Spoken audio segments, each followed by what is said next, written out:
이 이야기는 처음부터 끝까지 제가 겪은 실화입니다. 전 어릴 때부터 보통 아이들보다 의심이 많은 여자아이였습니다. 표정이 좋지 않다거나 분위기가 이상한 사람들이 있으면 피하는 게 습관이었죠. 전 그런 의심 많은 성격을 콤플렉스라고 생각했지만 그 성격이 제 목숨을 살리게 해줄 거라고는 생각지도 못했습니다.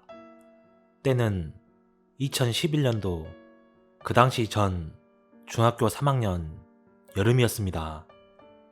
아침에 허겁지겁 학교 등교할 준비를 하고 있는데 뉴스에서 최근 엘리베이터에서 여학생을 노리는 연쇄 강간 사건이 연달아 일어난다고 방송을 하고 있었습니다.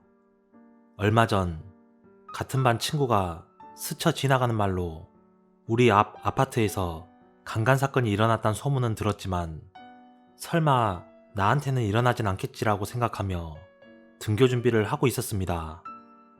그렇게 평소와 똑같은 학교 생활을 마치고 집으로 돌아가는 길이었습니다. 아파트 엘리베이터 앞에서 내려오는 층수를 멍하니 보고 있었습니다. 항상 아주머니든 아저씨든 같은 학생이든 엘리베이터 같이 밀폐된 공간에서 낯선 사람과 함께 타면 숨막히는 기분이 들었는데 아무도 없으니 기분 좋게 1층으로 내려오는 엘리베이터를 바라보고 있었습니다. 드디어 1층에 도착을 했고 문이 열리자마자 얼른 엘리베이터에 들어가 저희 집 층수를 눌렀습니다. 15층 버튼을 누르고 혹시나 다른 사람이 올까봐 닫힌 버튼을 누르는 그 순간 문이 거의 닫히려는 찰나 다시 열리며 싸한 분위기와 함께 한 남자가 타더군요. 그 남자는 검정색 머리, 검정색 바지, 검정색 슬리퍼, 검정색 옷, 검정색 모자, 어두운 피부, 떡진 머리, 긴 후드티에 손을 집어넣은 채 저와 함께 엘리베이터에 타게 되었습니다. 살면서 수많은 사람을 의심했고 피해왔던 저였지만 닭살 돋는 그 기분은 아직도 잊을 수 없습니다. 밀폐된 엘리베이터 정 가운데에 서 있던 제 옆을 지나 굳이 CCTV를 등지고 서 있는 그의 의도가 궁금했고 그 남자의 시선은 제가 누른 층 버튼을 뚫어지게 쳐다보고 있었습니다. 순간적으로 저는 별 생각이 다 들었습니다. 그리고 한편으로는 진짜 괜한 사람을 의심하며 오버하는 게 아닌가 싶어 생각을 지우고 있었습니다. 같은 층에 사는 이웃일 수도 있겠다고 생각하는 순간 엘리베이터 문은 닫혔지만 그 남자는 그 순간까지 엘리베이터 층을 누르지 않았습니다. 근데 내가 이 집에서 10년간 살았는데 저 사람은 한 번도 본 적이 없는데? 그리고 여름이라 날도 더운데 긴팔에 긴 바지는 뭐지? 혼자서 이런저런 생각을 하고 있는 사이 수상한 남자와 단둘이 탄 채 엘리베이터는 계속 올라가고 있었습니다. 전 엘리베이터 거울을 통해 그 남자를 힐끗 쳐다봤는데 아직도 제가 누른 층 버튼을 뚫어지게 보고 있더군요. 괜히 이상한 기분이 들어 휴대폰으로 엄마한테 문자를 보냈습니다. 엄마, 나 이상한 사람이랑 엘리베이터 탄 것 같아. 어떡해? 숨막히는 공기, 불안한 기분, 제발 아니길 빌며 핸드폰을 손에서 꼭 쥐고 있는데 그런 제 맘과 다르게 쉴 틈도 없이 올라가던 엘리베이터는 어느새 저희 집 꼭대기층에 도착하게 되었습니다.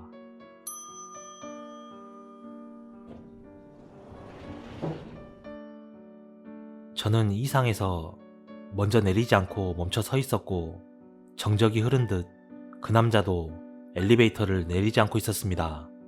망부석처럼 서 있는 저를 힐끔 보던 그 남자는 주춤거리며 먼저 엘리베이터를 나가더니 엘리베이터 앞에 그냥 우두커니 서 있는 겁니다. 참고로 저희 아파트는 복도식 아파트로 엘리베이터가 총 2개였고 저희 집은 제가 탄 엘리베이터 바로 옆이었습니다. 이대로 집에 들어가면 저 사람이 날 어떻게 할지도 모르겠다는 생각과 지금 이 엘리베이터에서 내리지 않고 그대로 문이 닫히면 저 사람이 다시 열어서 나를 칼로 찌르지 않을까 하는 쓸데없는 망상으로 인해 무거운 발걸음을 떼고 엘리베이터에서 내리게 되었습니다. 저는 왠지 모를 공포에 수상한 남자의 시선을 피하며 일부러 우리 집과 반대쪽 복도로 걸어가고 있었습니다. 그렇게 복도 끝 두 번째 엘리베이터로 향하고 있는데 마치 누군가가 내 몸을 바라보는 듯한 소름 끼치는 시선이 느껴졌습니다. 화재가 나면 사람이 정신이 혼란스러워 고층에서 뛰어내리는 것처럼 제 걸음은 멍청이처럼 아래층 계단으로 향해 가고 있었습니다. 떨리던 심장과 저의 이상한 생각들을 비웃으며 아래층 복도를 지나고 우리 집 쪽 엘리베이터 계단을 올라가며 설마 아직 있진 않겠지 하고 생각하는 순간 내 시선 위로는 검은색 옷차림, 검은색 그 남자의 눈이 보였고 저는 소리도 지를 새 없이 소름 끼치는 그 기분을 껴안은 채 저도 모르게 발은 아래층으로 미친 듯이 뛰어내려가기 시작했습니다. 그 순간 야, 이 개X년아! 욕이 섞인 괴성이 들렸습니다.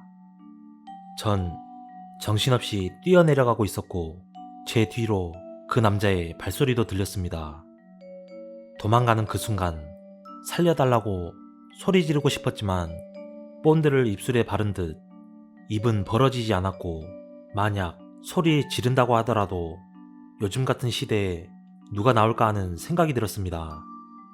그 급박한 순간에 가족이 생각나며 아빠한테 전화를 걸었지만 받지 않으셨고 엄마 역시 받지 않았습니다. 급한 대로 친구들에게도 전화를 했지만 아무도 받지 않았습니다. 제 뒤로 몇 발자국 뒤에 그 남자가 있는지 전혀 모른 채 겹치는 발자국 소리만으로 따라오고 있다는 걸 느끼고 있던 전 점점 숨차오르는 그 순간까지도 1층까지 뛰어야 한다는 생각과 잡히면 무조건 핸드폰으로 머리를 내려치자는 생각을 하면서 뒤도 돌아보지 않고 뛰었습니다. 15층에서 9층으로 내려오는데 진짜 끝이겠다 생각했습니다. 점점 숨이 막혀왔고 뒤에서 들려오는 발자국 소리는 더 가까워져 오고 있었습니다. 그때 바로 아래층 오른쪽에서 도어락 소리가 들렸습니다. 넘어질 듯 아래층으로 내려가 도어락 소리가 난 쪽으로 몸을 틀었고 누군지 모르지만 일단 팔을 움켜잡고 살 수 있다는 생각에 울음이 터졌습니다. 살려주세요. 이상한 아저씨가 쫓아와요. 제발요. 어렴풋이 박스 더미를 든 할머니가 보였고 제가 이건 더 위험할지도 모른다고 생각하는 순간 제 귀 뒤로 발자국 소리가 들려왔습니다. 다시 위로 올라가는 발자국 소리. 뭔 일이야, 학생? 울지 말고 말을 해봐. 할머니의 다독임에 안심이 되었지만 긴장이 풀려 눈물이 멈추지 않았습니다. 그때 엘리베이터가 올라가는 소리와 위층에서 멈추는 소리, 그리고 엘리베이터가 다시 내려가는 소리가 들렸습니다. 할머니께서 집으로 데려다 주신다는 말에 그 사람이 아직도 있을지도 모른다는 공포와 할머니가 오히려 당할 수 있다는 생각에 괜찮다고 사양했지만 할머니께서는 같이 동행해 주셨습니다.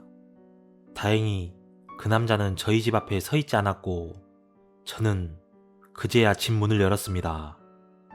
온 몸에 긴장이 풀리며 눈물은 멈출 줄 모르는데 아빠한테 전화가 왔습니다. 방금 있었던 일을 말해줬고 걱정이 되는 아빠와 엄마는 집으로 오게 되었습니다. 가족들에게 이야기를 해줬지만 긴가민가 하며 제 말을 믿어주지 않았습니다. 그렇게 다음날 아빠와 같이 경찰서에 가서 신고를 하였고 형사님이 동네 주변 범죄자들의 몽타주를 보여주는데 눈을 마주쳤던 그 남자와 비슷한 사람이 있었습니다. 그 남자는 연쇄 강간범이었고 수배 중인 사람이었습니다.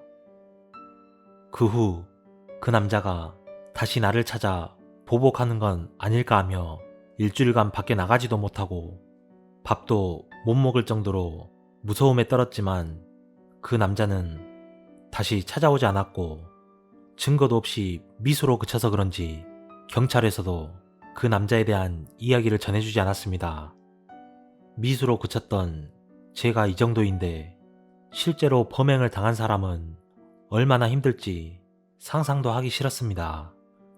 누구든 범행을 당할 수 있고 누구든 그 범행에서 도움을 주는 사람이 될 수 있습니다. 그렇기에 많은 분들이 나에겐 일어나지 않겠지라는 생각보다 항상 위험을 인지하고 대처하셨으면 좋겠습니다. 전 아직까지도 엘리베이터와 계단을 보면 그 기억에 고통을 받고 있습니다.